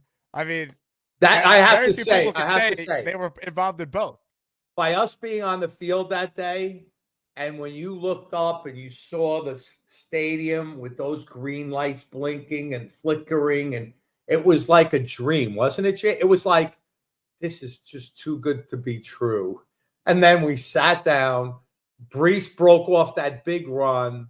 And then I think one other good thing happened, and then kajoom. I was like, oh, shit. I mean, that was God. Rodgers is, and look at all the excitement that he created, in every practice. he came out on the field, Aaron, he filled up every single practice, right, Jake? I mean, every practice they had was a sellout with Aaron Rodgers before year one and the 4 plays. And even year 2, there was almost equal excitement last year in anticipation of him coming on. So that's the part of it that, we really felt important. And now we're back to shit again. We're just a team that, there's nothing we are, exciting. Deal? We're back in fan hell. This Jet fan base is full of chickens. Who gives a shit about next year's draft? If you guys are not going to fly like eagles and grow some goddamn balls, get the hell off the chat and go hang out with Charles Gorman and his mother eating some chicken soup. I'm tired of this shit. That's off-season deal right there. Hey, at least the Jets got it done, though. They signed Tyrone Smith. If we don't get Tyrone Smith and shore up this goddamn offensive line, I'm done. This is bullshit. Everybody's praising Joe Douglas. I got to tell you, I'm starting to get pissed. This is the difference between a winner and a goddamn loser. We're a bunch of losers. I'm tired of it. Tyrone Smith's sitting there. What does Joe Douglas say? But draw the line, I will give you $12 million. Wait, you're not going to pay the guy? What are you waiting for? Jesus Christ, I'm pissed. And then they pay him for $6 million, right? Way less than anyone ever thought was possible, and he ends up being the most washed player in the league this year. Yeah, of course. Can't wait for free agency, baby. And maybe the issue was we signed Tyron Smith. If we signed Tyrone Smith, it would have been different. I don't know. Sco writes in, Neil, the Mets have a better chance of being on Broadway than the Jets. I mean, that's 100% true, at least for this upcoming year. Neil's at least a Met fan. And he's got St. John's. Hit the like button if you're just tuning in. If you haven't hit the like button, the Jets are never going to win a Super Bowl in your lifetime. So it's up to you guys. You want to see wins? You have to like the video. Reminder, we did our 15th raffle already this show. If you won, rewind. Make sure you reach out. Frank P., I see you reached out already. I will make sure that we send out your Curtis Martin Hall of Fame helmet this week. And how about Frank P., by the way? Been a longtime Jet fan since Joe Willie was waving his finger in the air walking off the field. He was 9 years old when the Jets won Super Bowl III. Just sent me a whole nice note in an email. Shout out to you, Frank. Appreciate your support of the show. Ladies and gentlemen, when the committee met yesterday to talk about where are we going to slot the top 64 callers in Asmaniac Madness, there was a fascinating conversation on where this guy is going to rank. Because he doesn't call often, but when he does, it's absolutely electric and memorable every time. Mikey Midnight is up next. Hello, Mikey. Hey, I'm not touching anything. See, I'm Enzo. St. John's, I like your hat. I like your hat. Yeah, I got that from you. I appreciate it. The Jets go be 12-5. I hope you're right. They go get Justin Fields and the guy from the Saints wide receiver. So go be 3 Ohio State on the Jets. Chris Olave, cool. Justin Fields, and Garrett Wilson. All right. Yeah, that'd be great. He I like doesn't cost that much, the wide receiver, right? He doesn't cost too. I don't know what it's going to cost. I'll take him. Yeah, Aaron Glenn loves that guy. Aaron Glenn, I hope so. I think the Jets go 12-5. Everybody said they're going to lose 7-10. They're probably smoking something. I don't know what. I think they might be worse, Mikey. I think they might be 4-13. Well, I think Aaron Glenn has a plan. No, he can't tell me. He was going to tell me, but he can't tell me. You know what? Well, he knows if he tells you, you're just going to come on the show and tell everyone. Yeah, that's true. Yeah. But when I see him in the Jets game, he had it all planned for me. When we beat the Patriots with his eyes closed. That's pretty cool, right? I'll take it. And then you like the Knicks still? The Knicks, the All-Star break, they're getting some rest right now. And they go win the championship this year. I hope so. We beat the Celtics out for once for all. Time to beat them. Yeah, and you like the Mets or Yankee? You're a Yankee fan, right? I'm a Yankees fan. Yep. Me too. I love the Yankees. We should go to the Yankees and the Mets game. Then Let's go to a game, Mikey. I'd love to. Yeah, at Yankee Stadium against the Nets. Boo Solo. Boo. Oh, yeah. Game at Bronx Street. Yeah. You like Mookie Betts? You guys like Mookie Betts? You know, Allison likes Mookie Betts like I do. Maybe he could be a Yankee next year. That would be great, right? Mikey, where are your suspenders today, by the way? Well, I didn't have to wear it today. I'd rather go to work.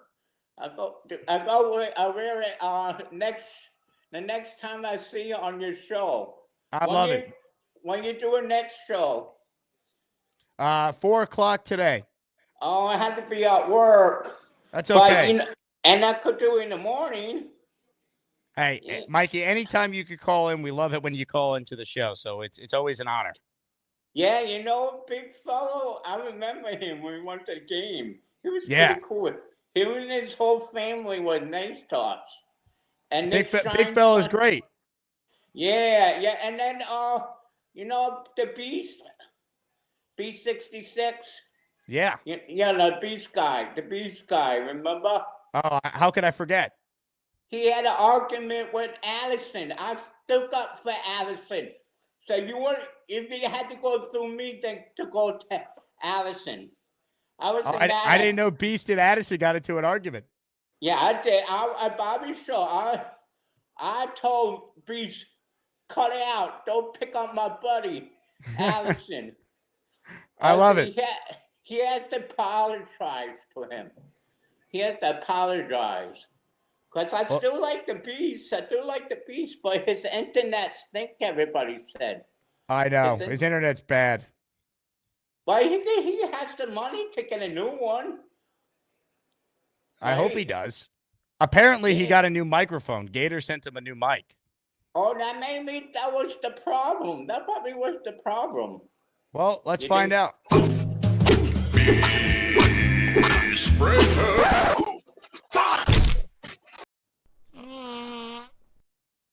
Beast. I don't count this right now. Not working.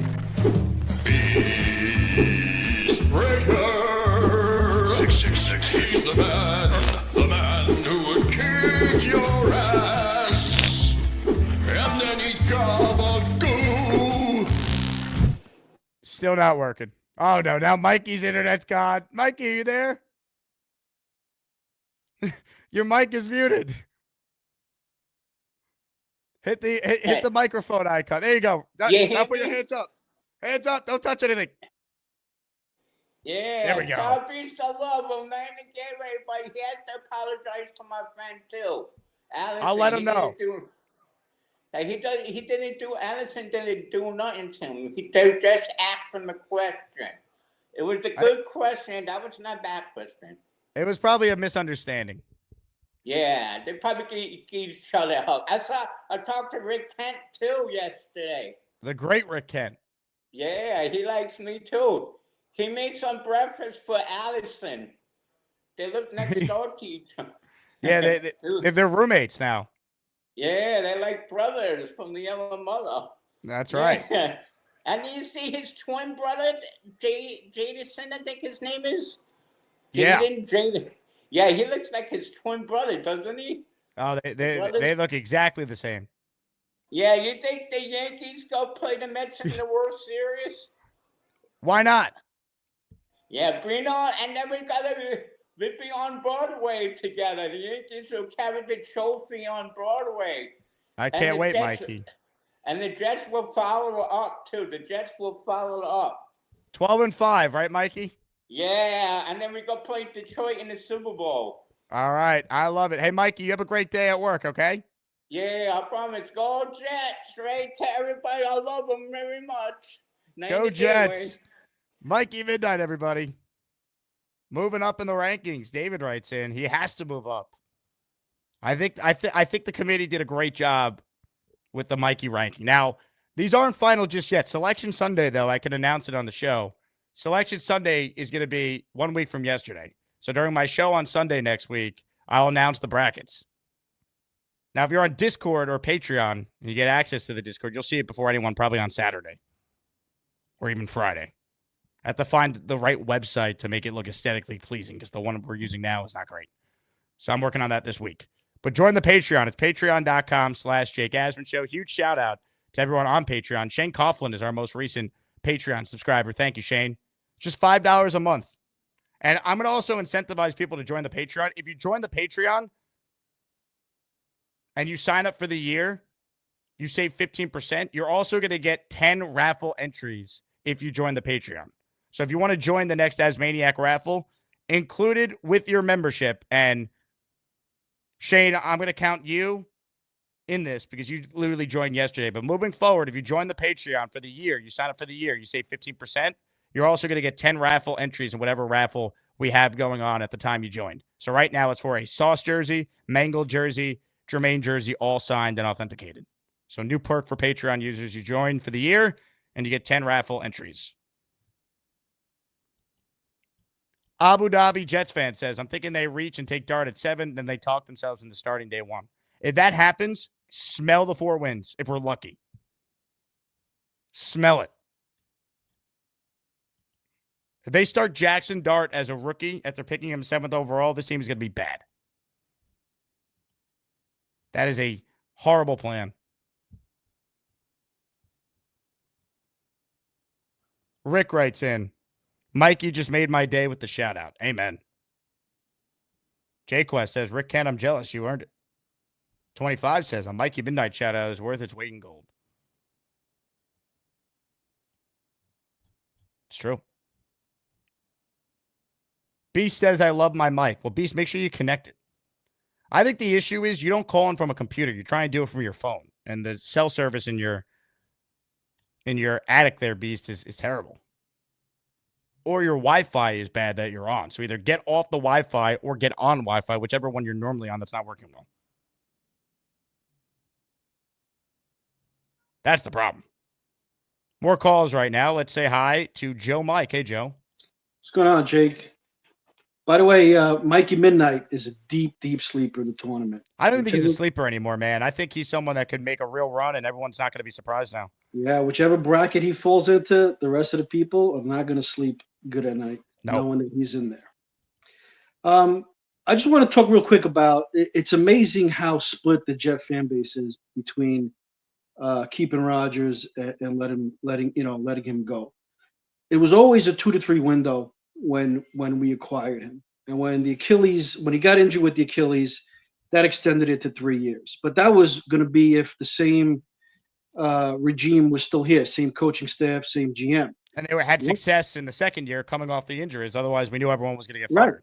Right. And once we went with a new staff, it was pretty much set in stone that he wasn't going to come back. Now, you mentioned something about next year. You're looking at 10 losses, right? And if any Jet fan who's rational and looked at next year's schedule, the schedule's not easy. We got to play Baltimore, Cincinnati, at Cleveland. I think we got Tampa, Dallas, Atlanta. So what if, and this again, this is hypothetical, Jake. What if the new coaching staff front office looked at the schedule for this upcoming season and said, we're probably not going to win more than 7 or 8 games with Rodgers here anyway. So why don't we cut bait? I hate to say the word, but we end up winning only 4 games and put ourselves. Here we go. You want to lose. You love it, Joe. You smell it. Oh, here we go. I smell it, right? But put us in position to get one of these franchise quarterbacks that's in the 2026 Yep, and we'll do that. We'll draft that guy, and that guy will be god-awful as well. I want to win as many games as possible. Yeah, but hold on. You bring up the schedule, right? Here's the thing with the schedule. This year, we thought the Jets' schedule was favorable at the beginning of the year, right? They're going to start 4-1. They're playing all these teams that stink. You never know. I'm not win as many games as you can next year. That should be the goal. We said that with blinders on about how we had holes on our defense from the beginning of the year. we knew our run defense was going to be terrible. We did not have a clogger. Yeah, but we didn't think the kicking would be this bad. And even with the defensive issues up front, we didn't think they would lose the way they lost to Denver at home, the way they lost that Viking game, the Bills game with the holding penalties and the missed kicks. Like, they were in every game. They should have been so much better than with the, they were 2-1 too. Let's not forget that. The way Rodgers played and the offense played against the Patriots that night, and then for it to fall apart after that is shocking. Let me ask you this, Jake. When was the last time we've had a franchise quarterback? I would argue Pennington was a franchise quarterback. Yeah, He just couldn't stay Pennington, healthy. right? So it was Joe Namath, Pennington. When Pennington injured his shoulder, Kenny O'Brien was the franchise quarterback. he wasn't a franchise quarterback. I mean, what's your definition of a franchise quarterback? Like a long-term starter to me is a franchise quarterback. Long-term solution is someone that's going to raise your team, and take them to the next level and win playoff games and possibly take you to the Super Bowl. Just like what Jaden Daniels has done for the Commanders, CJ Stroud, some of these quarterbacks that they're going to do that. We've tried, right? I guess the goal for this new regime is to try and get one. That's what everyone's goal is for front office and for coaching staff, is to get a franchise quarterback. We have to give them a chance to see if they can do it. If they don't, they're going to be gone. And then, I don't know, Mike Tomlin's contract ends in 2027. Maybe that'll be our next coach if this all comes in flames. But realistically, Joe, you are depressing me with this call. Talking about losing again next year, waiting for the quarterback that they're going to draft that's going to suck, and then, let's wait for Tomlin in 2027, you said, or 8? I'm good. Please, shoot me with that plan. They got to get a franchise quarterback. Yes, they do. They also didn't need to necessarily get rid of the Hall of Fame quarterback they currently had on the team, who I'd argue gives them the best chance to win games next year and try and change the culture. Of course, you got to change the culture without Rodgers, because you could do that without winning games, apparently, which you can. Change the culture. Most overrated thing is when I hear people talking about changing the culture. If you're trying to change the culture, you cannot do it unless you win football games. You can't. You think Garrett Wilson's going to be pumped up to go 4-13 next year, but the culture is going to be changed? You think he cares? You think any of these young guys on the team care if the culture's changed? They go 4-13 next year? No, you got to win games. You got to find a way to go 9-8 next year. That should be the goal. Win as many games as you can to sneak into the playoffs. That should be the goal. Beastbreaker writes in, Jake, I'm ready to fly. I'm 272 pounds. I can glide. Well, I mean, on that note, I think we have no other choice but to go right to Beastbreaker, right? Now, his internet today has been historically bad, even for his awful internet standards. So I'm skeptical. We're giving it a shot. Hit the Garrett Wilson catch.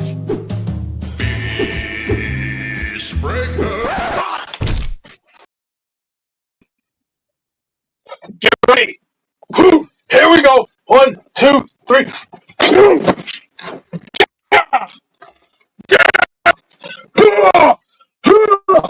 Come on. Let's do it again. Come on. Get ready. You. Get up. 3, 18. 3, 18. Boom. Yeah! What time it is? A Beastbreaker 666. I'm gonna take my fist and shove it up your ass, and then he gotta go. That was phenomenal. Beast, the internet might be bad, but man, the camera worked perfectly.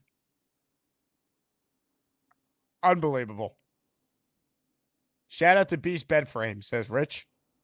That is one big time mattress right there. That's incredible. What a job. What a performance. Wow. I mean, I'm at a loss for words. Big time. Ladies and gentlemen, more of your calls right now. Jason's in Jerusalem, who's calling from Kyle Clifton's living room, actually. Hello, Jason. Yeah, it's quite warm here, Jake. What brings you to the U.S.?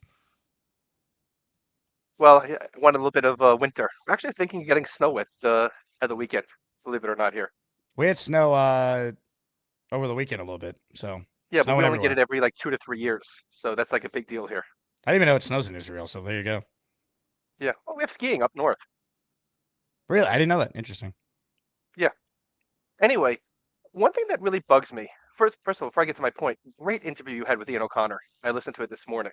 Thank you. And you did really, really good job in the way you ask questions and you listen to him and really got some of the great points out about the Rodgers situation. And anybody who's hasn't listened to it yet, here, go there, listen to it, and obviously throw in a like. I appreciate that. But why is there no talk about Jordan Travis? Constantly we're talking about every year, we don't have a quarterback, we need to draft somebody, we need to groom him. And yet nobody ever thinks about actually grooming the quarterbacks we have on the roster. Why don't we actually think about working with people we have on the roster as opposed to constantly thinking about the next person we get on this roster? Well, I think the answer is because he was a 5th-round pick by a different regime, and he's coming off major injuries that prevented him from even having a practice with the Jets this past year. He had multiple setbacks, they said. So are we basically admitting that it was a wasted pick? Is that what we're saying? I'm saying it was a lottery ticket that most times you enter the lottery, you don't win. You know, it was a 5th-round pick. Yeah, but we throwing out these lottery tickets so quickly. I mean, obviously it's not as quickly as Taj Boyd. I don't know if we're throwing them out. Boyd era. It's just, you just got to be realistic about any expectations for him. Like, you're not tailoring your offseason plan around a guy who this regime didn't take, and he's never practiced yet with the Jets. Like, the OTAs is before the draft. It starts. So if he's healthy, we'll see him on the field, and they'll get to look at him up close and evaluate him. You think he's obviously if Rodgers came back, he was gone, and that would be ludicrous for me to say that he was the reason why Rodgers left. And by no means am I saying that. But if you have Rodgers and Tyrod, and you're bringing in somebody to groom, there's no place for him. Maybe on the practice squad. That's where he'd be. Yeah, or you carry 4 quarterbacks, which is rare, but the Jets did do that the year they had Hackenberg, Petty, and they had who were the 4 that year? They kept 4. It was Geno and Fitz. Yeah, I guess it was Geno, Fitz, Hackenberg, Petty were the 4 quarterbacks they kept. Right. Right. And the old adage, when you have four quarterbacks, you have none. Yeah, I mean, or if you're a Jet fan, you never have a quarterback. So there's that too. But the recent trend lately seems to be that these quarterbacks are just late bloomers. Darnold, Baker, Geno. And I think that's why people are interested in Fields as a flyer on him. Because sometimes it just takes these guys longer to just mature, learn the game. I mean, even Breeze, it took him to his 3rd year to start playing well. And they gave up on him and drafted Rivers. So the idea that we don't have anybody to take or to take a flyer on, if you trust the coaching staff, you can find guys. That's the hope. I mean, that's why I think they're going to take someone this year. I don't think Jordan Travis is the guy because this coaching staff and regime that influenced that pick, they're all gone. But you would rather go for draft as opposed to the free agent route? I mean, that's exactly what I'm saying. That I want to guys do like both. Baker, you want to do both. Yeah, if I had it my way, I would sign like Justin Fields to compete with Tyrod, and I'd draft someone at the end of round 1 or early round 2. You're thinking Dart, or are you thinking somebody else? I mean, Dart seems to be the most logical choice because he's projected to be maybe the 3rd quarterback in this 2 first-round quarterback, class. But you could sell me on someone else if they like the quarterback from Ohio State or Syracuse or the kid from Texas, Quinn Ewers. Like, there's other guys. Jalen Milroe from Alabama. Depends. Plus, you have Spielman's comments before he was a Jet as to what he thought about Jackson Dart. Yeah, and he actually had he had further comments in between when the Jets search for a GM and coach ended and before he was brought on full-time to the front office. He said he liked Dart a lot and he was moving up. He could see him moving up in the draft like Bo Nix did. So I think a lot of people are going to continue to connect the Jets to Jackson Dart. And obviously, it would be a tremendous thing if that was a smoke screen, that he already knew he was going to get the Jets job and started throwing out that smoke. That would have been the long plays of all long plays, if that's what happens with Spielman. I agree. It could be, or it could be Rick was being honest in his evaluation and likes him as a player. Doesn't mean the Jets are going to take him, though. Right. I mean, when was the last time the Jets actually drafted the guy who they were talking about pre-draft? Trying to think. Zach Wilson, actually. Is that what you were referencing? Well, they never spoke about him. It was obvious they were taking him, though. Right. Yeah, but because nobody else was jumping ahead of you to take him. And obviously, if they did, you were jumping at Trevor Lawrence in a heartbeat. Yeah, he's he's been linked to the Jets. He was linked to the Jets. We'll say. I don't know if Dart's going to be their pick, but I wouldn't be surprised. Is my point. All right, well, let's see how the combine turns out and the pro days, and then the hype goes up, and then we remind ourselves it's just the pro days, everything was scripted and all that. So we get back where we started, but at least it's amazing how the NFL has become a 12-month a year enterprise. That's the NFL, man. You're right. I mean, that's it. I'm not complaining. It allows me to do this full time year round. People, how can you talk about a football team year round? Well, because part of it's the Jets and the fans are amazing. The Asmaniacs in particular. But the other part of it is the NFL has turned itself into a year-round sport as far as discussion. You care during the regular season. We care in the preseason. We care during OTAs and mini camps in May and June. The draft is huge. Free agency is huge. The schedule release is a big deal. There's things year-round. The combine.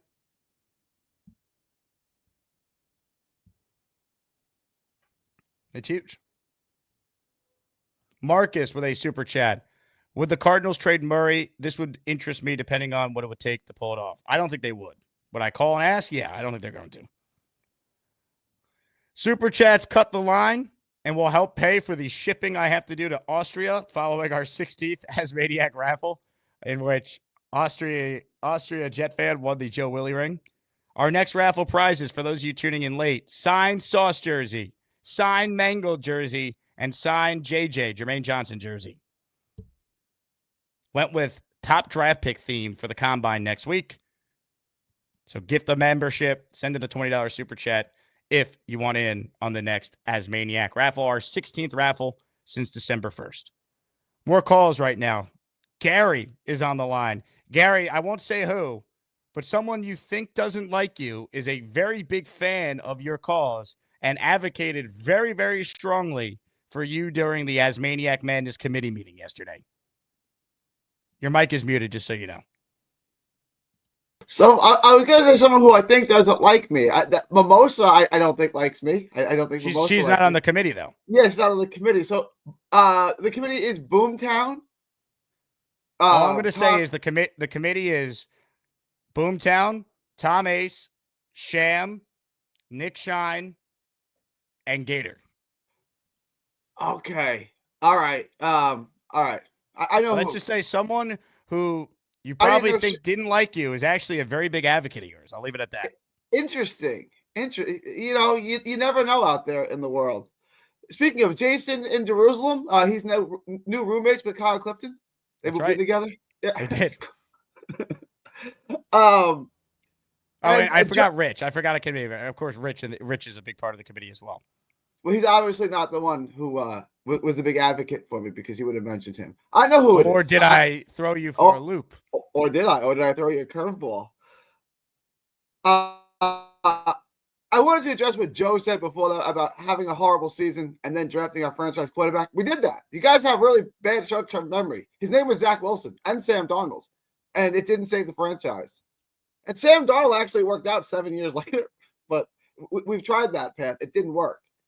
Tanking doesn't work. If tanking worked, Carolina would be the best team in football. It'd be amazing. It doesn't work. And look, Carolina may or may not have their quarterback.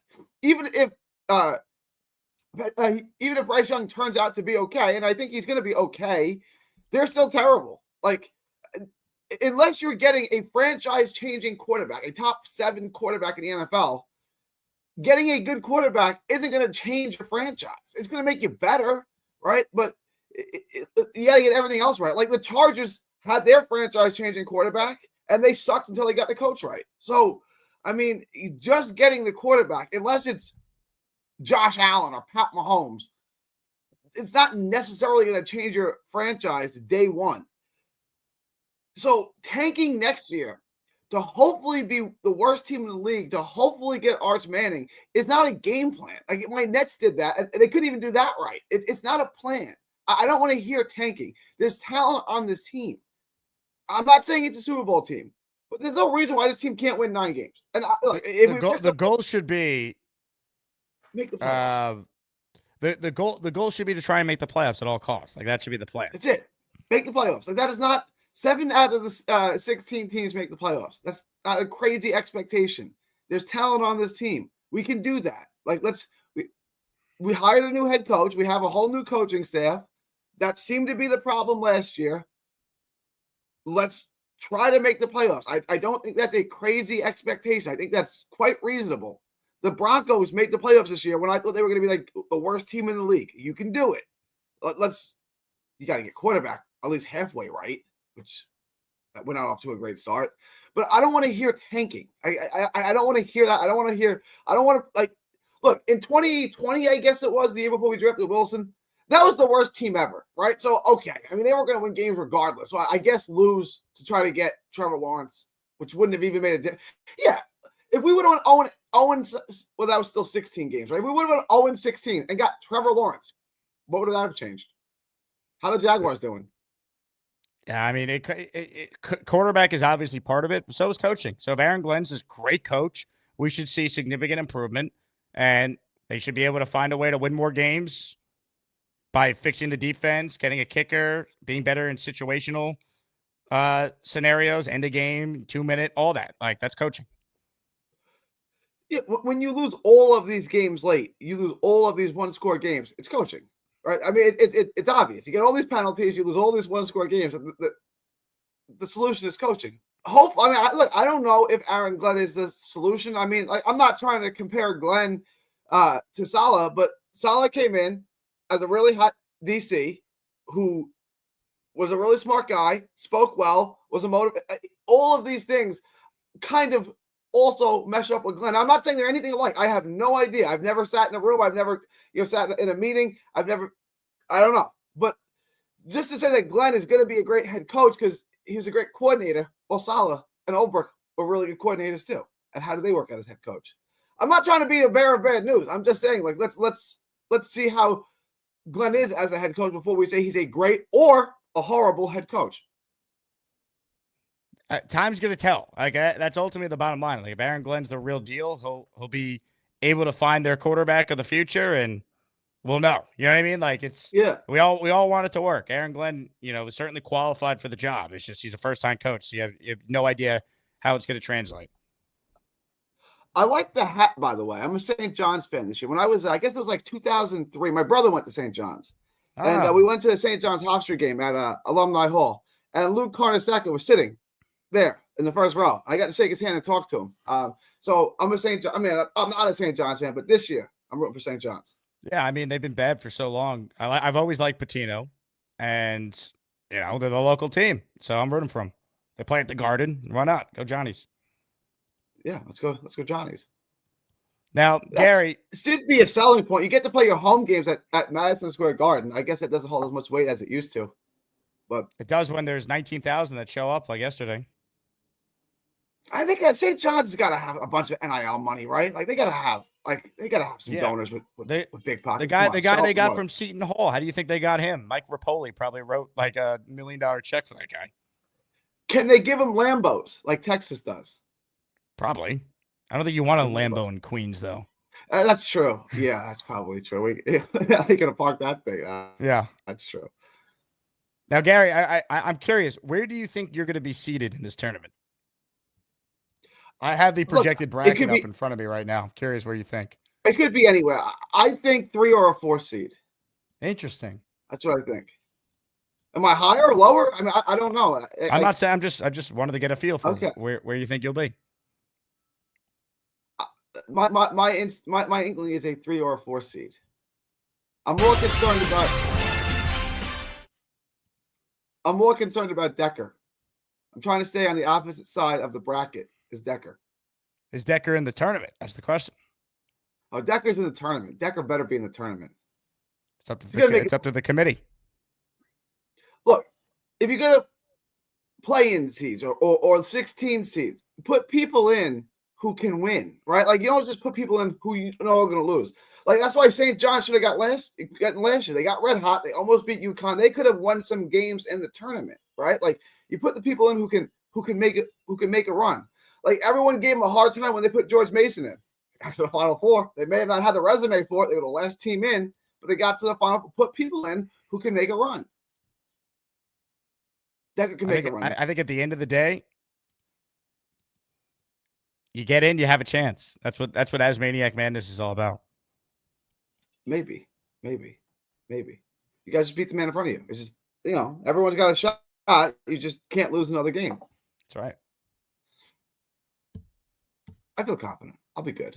Again, it's only I don't have to go up against Decker.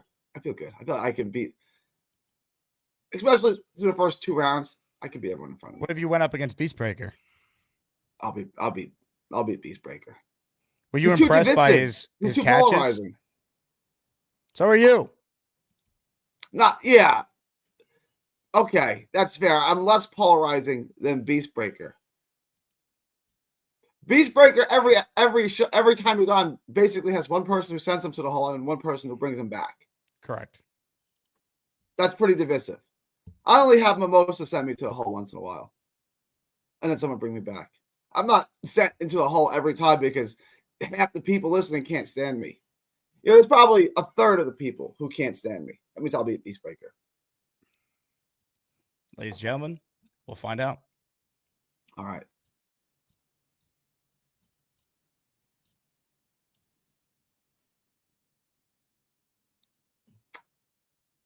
Are we good? Gas station pizza is better than a Big Mac. There's something like a long Gary pause. Jquest says Gary's making the final 4 in my bracket. Hey, everyone's going to be able to fill out their own brackets. Whoever has the most accurate bracket's going to win a prize. Have to figure out what that prize is. Is it going to be Jet memorabilia related, Asmaniac, something? But we'll figure that out. Hit the like button if you're just tuning in. There's still almost 500 of you watching live right now. We did our raffle at the beginning of the show. So if you want a prize, shoot me an email so I know where I'm sending it. We're accepting entries for our next raffle, which features a Sauce Gardner autographed jersey, a signed Nick Mangold jersey, and a signed Jermaine Johnson jersey.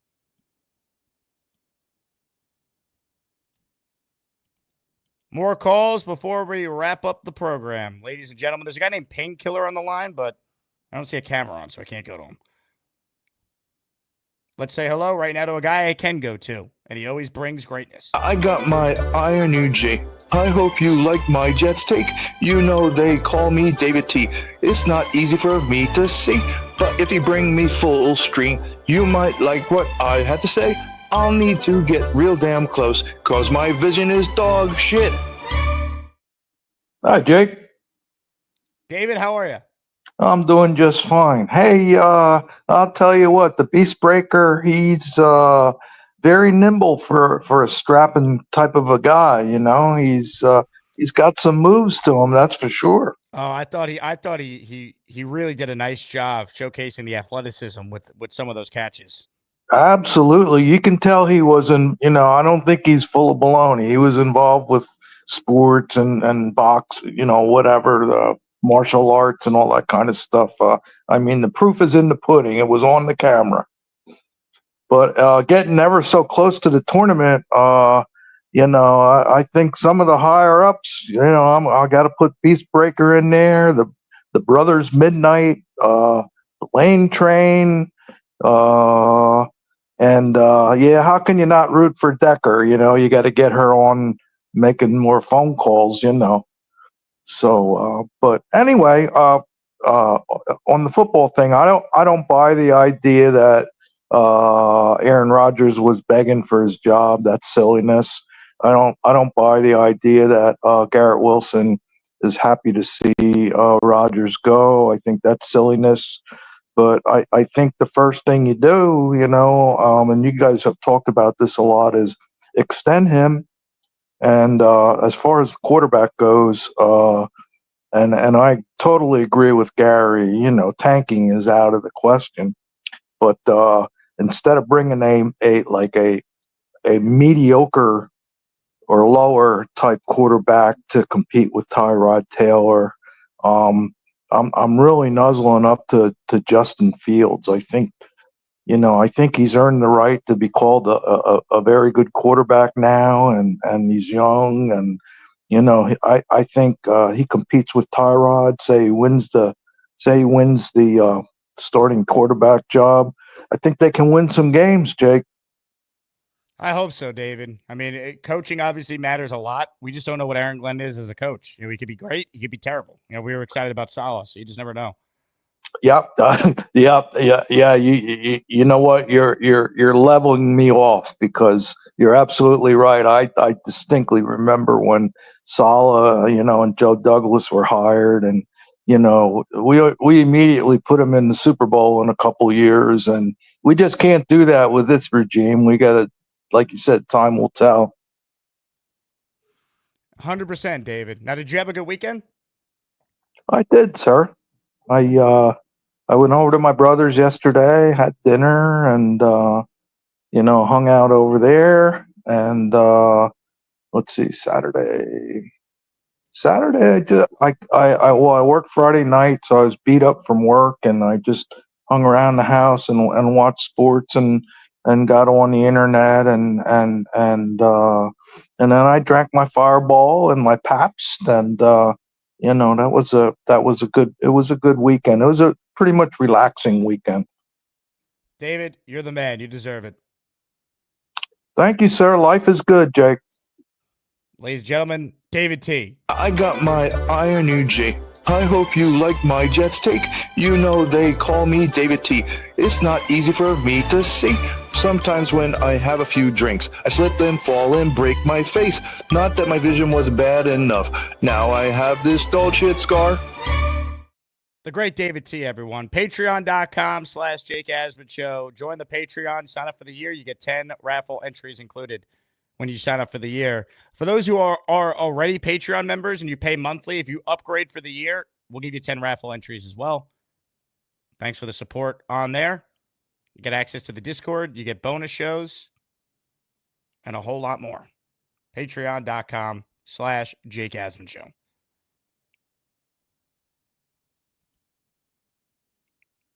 Also, reminder to follow me on social media if you haven't.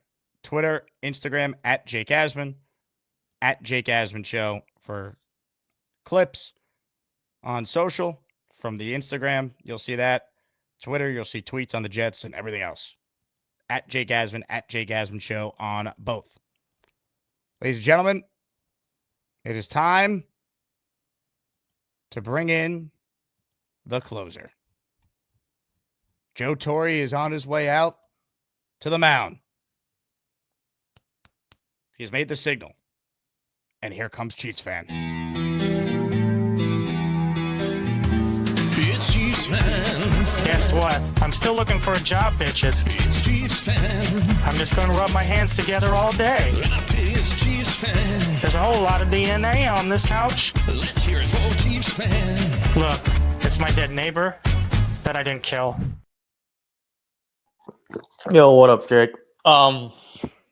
We're getting snowstorms here back to back here today. Over the next 3 days. Not that much snow today, but two snowstorms on Tuesday and Wednesday. -5-degree weather. Feel like -20 Wednesday morning. So, are you ready to shovel? Fuck that. I'm not shuffling my way out. I'll just stay inside unless I got to toss garbage. But yeah, I'm not hyped about this week of weather. We're not going to be higher than 20 degrees, and it's not going to feel higher than 10 degrees all week. So I feel like we're getting Minnesota weather right now. You gonna be okay, Chiefs fan? You sound very emotional about it. I just wanted to be able to go out and walk. I wanted the 2 weeks of summer early or 2 weeks of spring, whatever. I just don't like winter time is okay for me in December and January, but come February, I'm tired of it. What did you do this weekend, Chiefs fan? Anything exciting? No. I decided to just stay inside other than going to Magic the Gathering locals this weekend. Did pretty decent. Picked up a deck that I really wanted, that I've been saving up all my store credit on, and built that for almost all my store credit, like $300 deck. And then on Saturday, I slept in because I stayed up to when I came home. I stayed up till like 2 a.m. watching the original Yu-Gi-Oh series and Yu-Gi-Oh GX being streamed on Twitch, and then when I woke up around noon, I took a shower, did some laundry, and then Sunday I was just lazy. I slept in, so it was just nothing but freezing rain that day. So I just slept in and relaxed. I can't wait till the back gets fixed so I can go back to working. Uh, I'm glad that I didn't listen to the quack in Chicago. Oh, you need a massive. No, I don't. They were like, "Oh, we're gonna have to cut you down from all the way down to here or whatever." And then I go to the St. Louis specialist. Jack is calling you a lazy bastard. Hey, I'm not a lazy bastard. I want to work, but my back is beyond screwed at this point. I over exaggerated my back to the point where if I go out and shovel, everything hurts. I overworked my back. I've had this injury for 15 years, and I decided not to get fixed. And then 15 years later, it finally stings. I can't take it anymore. Jack writes in, Chiefs fan, rub your hands together to melt the snow. I wish. Dude, I wish I had Johnny's power from the... Shit. I can't remember the name, but the... Johnny... Oh, I can't remember the name, but it's the Final Four, Fantasy Four, or whatever from Marvel. Charles will probably get mad at me for getting that wrong. Fantastic Four. There we go. Fantastic Four. Just thought of it. Yeah, I miss working. I really should have got my back surgery done when I was 19, but I'm like, oh, I'm 19. I can't afford this. I don't need this shit. It's going to put me out of work for a year or two. And it was, luckily enough, I did enough physical therapy over the last 2 years, so it's not as bad. And they're just going to cut me from here to here. They're going to cut me and then put in move the things over, put in a small metal pipe, whatever the fuck they're going to do. And I'm going to be happy when that's over. And the best part is about that is I don't even have to fly out. I'm just going to go to a St. Louis hospital and get that done.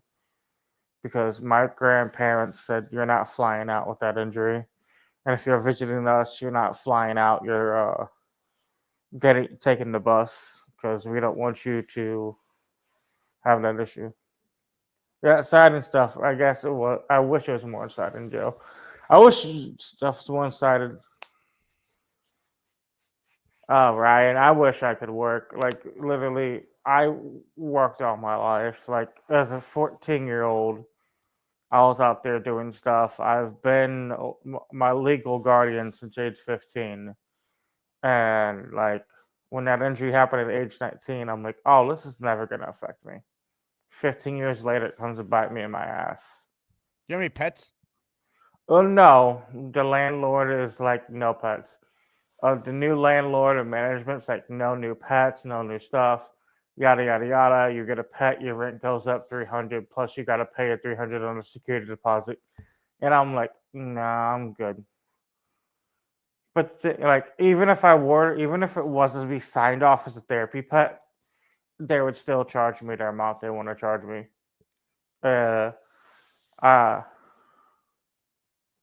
Jets news, whatever. Yeah, it's not Jets news. But I wish I had a pet. Like, the thing is, someone got a therapy dog since they were going blind. Yes, we can call it Tales from the Hood if you wish, Tom. Someone got a therapy dog since they were going blind, and their rent went up $250.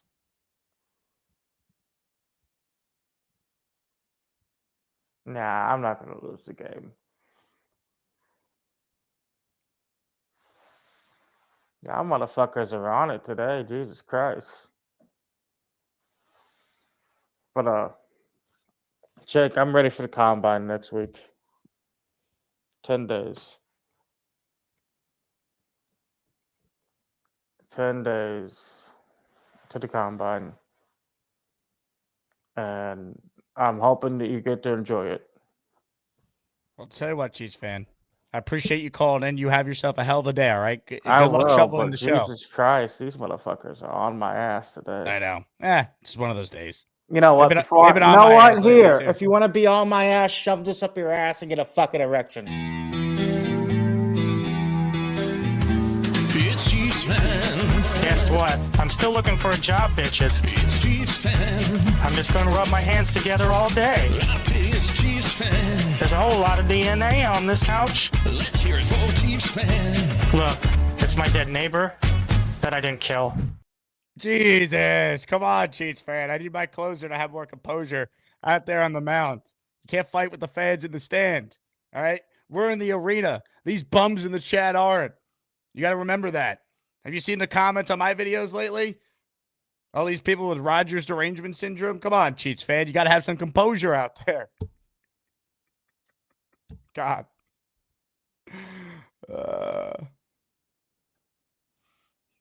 Nate says, shove this up your ass and get an erection. Put it on a t-shirt. I don't know if we can make those, Nate, but I appreciate the suggestion. All right. What a show. See? We got that at the end. All right. We're back at 4 p.m. today, Eastern, if you're watching live. Ryan Sampson from the New York Post, Gangs All Here podcast will join us. So we'll get into it with him. Congrats to our raffle winners again. That's Frank P., Omari, Julian Manfredo, Austria Jet fan, and South Philly. Send me your addresses to send the items. You guys are the best. Best fans in sports. Love all of you. Most of you. Definitely not all, but some. Anyway, I'll talk to you guys later today. Please like the video. Please subscribe to the channel. Join the Patreon if you haven't already. JETS. Jets. Jets.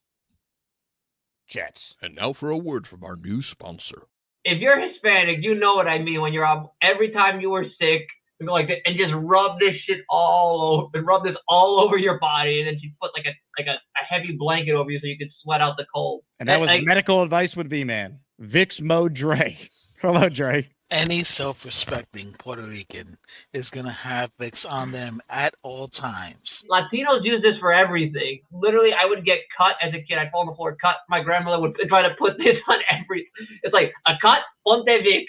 Damn cancer, ponte Vicks. This gets me through, I'm feeling a little sniffly. You just pop this bad boy in. Vicks cures broken hearts, cancer. Literally, Dr. Dre giving us some medical advice. We don't go to the hospital. Like, we don't want to find out what's wrong with them. To a kid with a cold, it's love. To a mother, it's more. It's medicine. Like, you could be... Oh, this is what I'm gonna do to you all seasoned little bitches.